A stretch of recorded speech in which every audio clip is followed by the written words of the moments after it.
Hi ನಮಸ್ತೆ, ನಾನು ವೀಣಾ. ಇವತ್ತು ಸಿಂಪಲ್ಲಾಗಿ ಒಂದು ಚಿಕನ್ ಬಿರಿಯಾನಿ ಮಾಡೋದು ಹೇಗೆ ಅಂತ ನೋಡೋಣ ಬನ್ನಿ. ನೀವೇನಾದರೂ ಇದನ್ನು ಒಂದು ಸಲ ಟ್ರೈ ಮಾಡಿ ತಿಂದು ನೋಡಿದ್ರೆ ನಿಜವಾಗ್ಲೂ ಮತ್ತೆ ಪದೇ ಪದೇ ಇದೇ ಥರದ್ರಲ್ಲಿ ಚಿಕನ್ ಬಿರಿಯಾನಿ ಮಾಡ್ತೀರಾ. ಚಿಕನ್ ಬಿರಿಯಾನಿ ಮಾಡೋಕ್ಕೆ ಬನ್ನಿ ಏನೇನಿದೆ ಅಂತ ನೋಡೋಣ.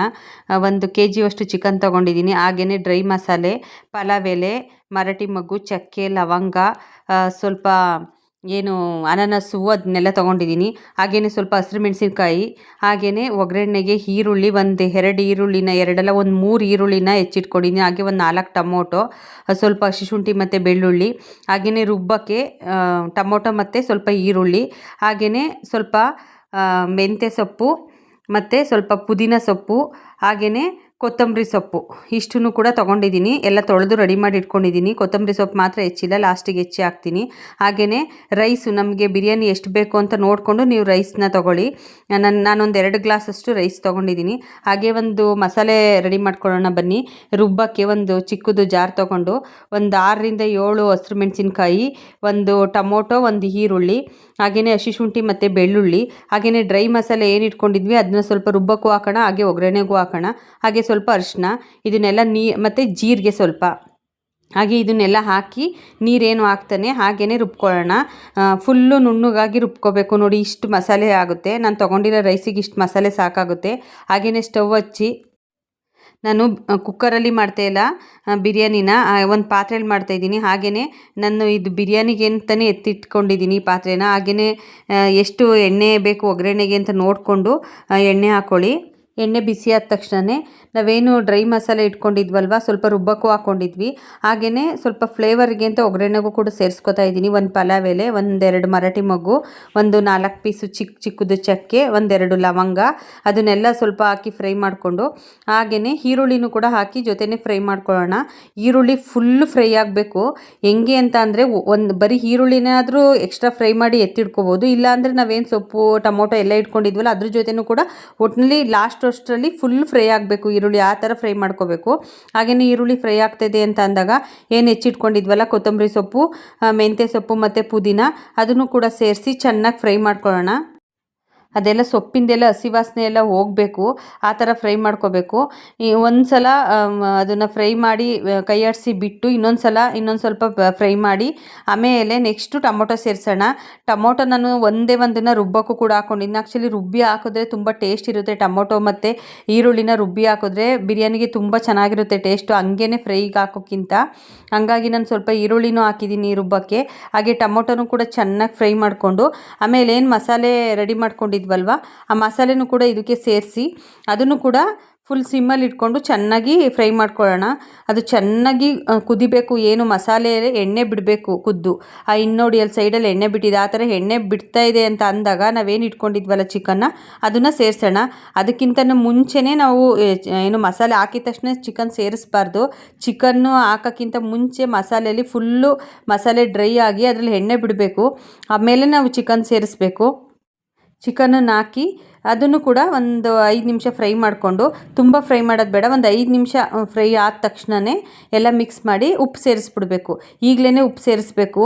ನಾವು ನೀರೆಲ್ಲ ಹಾಕಿದ್ಮೇಲೆ ಉಪ್ಪು ಸೇರಿಸಿದ್ರೆ ರೈಸ್ ಎಲ್ಲ ಉಪ್ಪಾಗಿರುತ್ತೆ, ಪೀಸಸಲ್ಲೆಲ್ಲ ಉಪ್ಪೇ ಇರಲ್ಲ, ಸಪ್ಪೆ ಅಂತ ಅನಿಸುತ್ತೆ. ಹಾಗಾಗಿ ಒಂದು ಸ್ವಲ್ಪ ಉಪ್ಪು ಸೇರಿಸಿ ಮತ್ತೆ ಅದನ್ನು ಸ್ವಲ್ಪ ಫ್ರೈ ಮಾಡಿ ಹಾಗೆಯೇ ಮುಚ್ಚಿ ಬಿಟ್ಬಿಡಬೇಕು. ನೀರು ಏನು ಹಾಕ್ಬಾರ್ದು. ನೋಡಿ, ಚಿಕನ್ನಲ್ಲಿ ನಾವು ನೀರು ಹಾಕೋದೇ ಬೇಡ. ಸ್ವಲ್ಪ ಹೊತ್ತು ಬಿಟ್ಟರೆ ಅದರಲ್ಲೇ ನೀರು ಬಿಟ್ಕೊಂಡಿರುತ್ತೆ. ಆ ನೀರೇ ಸಾಕು. ಅದು ಆವಾಗ ನೀಟಾಗಿ ಬೆಂದಿರುತ್ತೆ. ಇನ್ನೇನು ಮುಕ್ಕಾಲು ಬೇಯ್ತಾ ಇದೆ ಅಂತ ಅಂದಾಗ ಏನು ಜಾರ್ ತೊಳ್ಕೊಂಡಿದ್ವಲ್ಲ ಅದು ಸ್ವಲ್ಪ ಅದನ್ನು ಹಾಕಿ ನೀರನ್ನ, ಮತ್ತು ನಾವು ಅಕ್ಕಿ ಏನು ತೊಗೊಂಡಿದ್ವಿ ಅದಕ್ಕೆ 1:2 ನಾನು 2 ಗ್ಲಾಸ್ ತೊಗೊಂಡಿದ್ದೀನಿ. ಹಂಗಾಗಿ 4 ಗ್ಲಾಸ್ ನೀರೆಲ್ಲ ಸೇರಿಸಿ ಅದನ್ನು ನೀರೆಲ್ಲ ಕುದಿಯೋಕ್ಕೆ ಬಿಡಬೇಕು. ಅದೆಲ್ಲ ಇನ್ನೇನು ಕುದೀತಾ ಇದೆ ಅಂತ ಅಂದಾಗ ನೋಡಿಕೊಂಡು ನಾವು ರೈಸ್ ಏನು ತೊಳೆದು ನೆನೆಸಿಟ್ಕೊಂಡಿದ್ವಿ ಹಾಕಬೇಕು.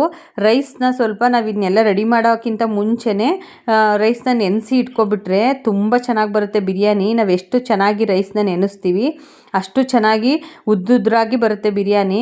ನಾನು ನೀವು ಅನ್ಕೋಬೋದು ನೆನೆಸಿಟ್ರೆ ಸ್ವಲ್ಪ ಒಂಥರ ಫುಲ್ಲು ಮೆತ್ತಗಾಗೋಗುತ್ತೆ. ನಿಜವಾಗ್ಲೂ ಹಂಗೆ ಏನೂ ಆಗೋಲ್ಲ, ತುಂಬ ಚೆನ್ನಾಗಿ ಬರುತ್ತೆ. ಅನ್ನದ ಅಗ್ಲು ಎಷ್ಟು ಉದ್ದ ಆಗುತ್ತೆ ಅಂತ ಅಂದರೆ ನೆನೆಸಿಟ್ಕೊಂಡ್ರೆ. ಅದನ್ನು ರೈಸ್ನ ಸೇರಿಸಿ ಚೆನ್ನಾಗಿ ಮಿಕ್ಸ್ ಮಾಡಿ ಮಾಮೂಲಿ ಮೀಡಿಯಮ್ ಉರಿಲಿ ಸ್ವಲ್ಪ ಹೊತ್ತು ಕುದಿಯೋಕ್ಕೆ ಬಿಡಬೇಕು. ಆ ನೀರೆಲ್ಲ ಕಮ್ಮಿ ಆಗೋವರೆಗೂ ಒಂದು 2 ಸಲ ತೆಗೆದು ಅದನ್ನು ಮಿಕ್ಸ್ ಮಾಡ್ಕೋಬೇಕು. ಉರಿ ಸ್ವಲ್ಪ ಜಾಸ್ತಿ ಇಟ್ಕೊಂಡಿರಬೇಕು ಸ್ಟಾರ್ಟಿಂಗು. ನೀರೆಲ್ಲ ಫುಲ್ ಕಮ್ಮಿ ಆದಮೇಲೆ ಉರಿನ ಫುಲ್ ಸಿಮ್ಮಿಗೆ ಹಾಕ್ಬಿಡ್ಬೇಕು. ನೀರು ಇಲ್ಲ ಅಂತ ಅಂದಾಗ ಉರಿ ಜಾಸ್ತಿ ಆದರೆ ತಳೆ ಒತ್ತಿಬಿಡುತ್ತೆ. ಫುಲ್ ಸಿಮ್ಮಿಗೆ ಹಾಕ್ಬಿಟ್ಟು ಇನ್ನೊಂದು ಸಲ ಅದನ್ನು ನೀಟಾಗಿ ಮಿಕ್ಸ್ ಮಾಡಿ ಬಿಡಬೇಕು. ಅದು ಹೆಂಗೆ ಅಂತಂದರೆ ಇನ್ನೂ ಬೆಂದಿರಲ್ಲ ಅಕ್ಕಿ, ಆಗಲೇ ಒಂದು 2 ಸಲ ಮಿಕ್ಸ್ ಮಾಡಿ ಅದು ಫುಲ್ಲು ಮಿಕ್ಸ್ ಮಾಡಿ ನೀಟಾಗಿ ಆದಮೇಲೆ ನಾನು ನೋಡಿ ಪಕ್ಕದಲ್ಲಿ ಒಂದು ಪಾತ್ರೆಯಲ್ಲಿ ನೀರನ್ನ ಕಾಯಕ್ಕೆ ಇಟ್ಕೊಂಡಿದ್ದೀನಿ. ನಾನು ಮುಚ್ಚಿ ಅದನ್ನು ಪ್ಲೇಟ್ ಮುಚ್ಚಿ ಫುಲ್ ಸಿಮ್ಮಿಗೆ ಇಟ್ಟು ನಾನು ಮುಚ್ಚಿಬಿಟ್ಟು ಅದನ್ನು ನೀಟಾಗಿ ನಾನು ನೀರಿನ ಪಾತ್ರೆ ಏನಿದೆಯಲ್ಲ ಅದು ಬಿಸಿ ನೀರನ್ನ ಕಾಯಿಸ್ಬಿಟ್ಟು ಆ ಮುಚ್ಚಳ ಮುಚ್ಚಿ ಅದ್ರ ಮೇಲೆ ಬಿಸಿನೀರು ಪಾತ್ರೆ ಇಡ್ತೀನಿ. ಅದು ದಮ್ ಕಟ್ದಂಗೆ ಆಗುತ್ತೆ. ನೀಟಾಗಿ ಒಂಚೂರು ಆ ಕಡೆ ಈ ಕಡೆ ಎಲ್ಲೂ ಗಾಳಿ ಆಡಲ್ಲ. ಒಂದು 10 ನಿಮಿಷ ಹಂಗಿಟ್ರೆ ಸಾಕು ಸಿಮ್ಮಲ್ಲಿಟ್ಟು. ಆಮೇಲೆ ನೋಡಿ ಎಷ್ಟು ಚೆನ್ನಾಗಾಗಿರುತ್ತೆ ಅಂತ ಅಂದರೆ ನಾವು ಏನು ಮಾಡೋದೇ ಬೇಡ, ತಳ ಒತ್ತಿರಲ್ಲ, ಏನು ಒತ್ತಿರಲ್ಲ, ಗಮ್ ಅಂತ ಇರುತ್ತೆ. ಬಿರಿಯಾನಿ ಮಾಡ್ತಾಯಿದ್ರೆ ಬೇರೆಯವರು ಆಯ್ತಾ ಎಷ್ಟೊತ್ತಾಯಿತು ಇನ್ನೂ ಆಗಿಲ್ವಾ ಅಂತ ಅನ್ಬೇಕು, ಅಷ್ಟು ಗಮ್ ಅಂತಿರುತ್ತೆ ಮನೆಯೆಲ್ಲ. ನೀವು ಒಂದು ಸಲ ಟ್ರೈ ಮಾಡಿ ನೋಡಿ. ನೀವೇ ಪದೇ ಪದೇ ಇದೇ ಥರ ಮಾಡ್ತೀರಾ. ನಾನು ಕುಕ್ಕರಲ್ಲೂ ಕೂಡ ಮಾಡಿ ನೋಡಿದ್ದೀನಿ ನೋಡಿ, ಒಂದು ಚೂರು ತಳ ಒತ್ತಿಲ್ಲ, ಏನೂ ಆಗಲ್ಲ. ಎಷ್ಟು ಚೆನ್ನಾಗಿ ಬರುತ್ತೆ ಅಂತ ಅಂದರೆ ನೋಡಿ, ಕಲಸು ಹೋಗಿಲ್ಲ, ಏನೂ ಇಲ್ಲ, ಫುಲ್ಲು ಉದ್ದುದ್ರಾಗಿ ಬರುತ್ತೆ. ದಮ್ ಕಟ್ಟಿರೋದ್ರಿಂದ ತುಂಬ ಚೆನ್ನಾಗಿರುತ್ತೆ. ಟೇಸ್ಟು ಅಷ್ಟೇ, ತುಂಬ ಖಾರ ತುಂಬ ಉಪ್ಪು ಆ ಥರ ಏನೂ ಇರಲ್ಲ. ನೀಟಾಗಿ ನಮಗೆ ಉಪ್ಪು ಖಾರ ನೀವೇನಾದ್ರು ಸ್ವಲ್ಪ ಖಾರ ಜಾಸ್ತಿ ತಿಂತೀರಾ ಅಂದರೆ ಇನ್ನೂ ಜಾಸ್ತಿ ಹಾಕ್ಕೊಡಿ, ಇಲ್ಲ ಮೀಡಿಯಮ್ ತಿಂತೀರಾ ಅಂದರೆ ಇಷ್ಟು ಸಾಕು, ಕರೆಕ್ಟಾಗಿರುತ್ತೆ. ಇಷ್ಟು ಅದಕ್ಕೆ ಅಳತೆ. ನಾನು ಯಾವಾಗಲೂ ಇದೇ ಥರ ಮಾಡೋದು. ಕುಕ್ಕರಲ್ಲೂ ಮಾಡ್ತೀನಿ, ಬಟ್ ಕುಕ್ಕರಲ್ಲಿ ಮಾಡೋದು ತುಂಬ ಕಮ್ಮಿ. ನಾನು ಇದೇ ಥರ ಪಾತ್ರೆಯಲ್ಲೇ ಮಾಡ್ತೀನಿ. ಈ ಪಾತ್ರೆನ ಬಿರಿಯಾನಿ ಪಾತ್ರೆನೇ ಅಂತಲೇ ಎತ್ತಿಟ್ಬಿಡ್ತೀನಿ ನಾನು. ಅದನ್ನು ಬೇರೆ ಇನ್ನೇನು ಮಾಡಲ್ಲ. ನೋಡಿ ಎಷ್ಟು ಚೆನ್ನಾಗಾಗಿದೆ ಅಂತ ಅಂದರೆ ನೋಡ್ತಾ ಇರ್ಬೋದು. ಪೀಸು ಕೂಡ ಅದು ಹೆಂಗೆ ಫುಲ್ ಅಲ್ಲೇ ಕಲಸೋಗಿದೆ ಬೆಂದು. ಅಷ್ಟು ಚೆನ್ನಾಗಿರುತ್ತೆ ತಿನ್ನೋಕ್ಕಂತೂ. ಫುಲ್ಲು ಗಮ್ ಅಂತ ಇರುತ್ತೆ ಮನೆ ಪೂರ್ತಿ. ಅದು ಊಟ ಆಗಿ ಆ ಸ್ಮೆಲ್ಲೆಲ್ಲ ಮನೇಲಿ ಹೋಗೋಷ್ಟರಲ್ಲಿ ನೋಡಬೇಕು ನೀವು, ಅಷ್ಟು ಚೆನ್ನಾಗ್ತಿರುತ್ತೆ. ಯಾರಾದರೂ ಪಕ್ಕದ ಮನೆಯವರು, ನನಗೆ ಮುಂಚೆ ಒಬ್ಬರು ಫ್ರೆಂಡ್ ಇದ್ದರು, ಅವರು ಕೂಡ ಒಂದೊಂದು ಸಲ ಕೇಳ್ತಿದ್ರು ಬಿರಿಯಾನಿ ಮಾಡಿದ್ರೆ ಇವತ್ತು ಅಂತ. ಹಂಗೆ ಗಮ್ಮಂತಿರುತ್ತೆ ನೋಡಿ. ಎಷ್ಟು ಚೆನ್ನಾಗಿದೆ ಅಂತ ಅಂದರೆ ನೀವೊಂದು ಸಲ ಡೆಫಿನೆಟ್ಟು ಟ್ರೈ ಮಾಡಲೇಬೇಕು, ಅಷ್ಟು ಟೇಸ್ಟಾಗಿರುತ್ತೆ. ಸಿಂಪಲ್ಲು, ಏನೂ ಇಲ್ಲ, ತುಂಬ ಟೈಮ್ ಏನು ಹಿಡಿಯಲ್ಲ. ಚಿಕನ್ ಆಗಿರೋದ್ರಿಂದ ಬೇಗ ಬೆಂದೋಗುತ್ತೆ. ನಾವು ಬೇರೆ ಬೇಯಿಸಿ ಮಾಡಬೇಕು ಆ ಚಿಕನ್ನ, ಆ ಥರ ಎಲ್ಲ ಏನೂ ಇಲ್ಲ. ತುಂಬ ಚೆನ್ನಾಗಿರುತ್ತೆ. ನೀವೊಂದು ಸಲ ಟ್ರೈ ಮಾಡಿ, ಹೇಗಿತ್ತು ಅಂತ ಕಮೆಂಟ್ ಮಾಡೋದನ್ನ ಮರಿಬೇಡಿ. ದಯವಿಟ್ಟು ನೆಕ್ಸ್ಟ್ ವಿಡಿಯೋದಲ್ಲಿ ಸಿಗೋಣ. Thank you for watching. Take care. Bye.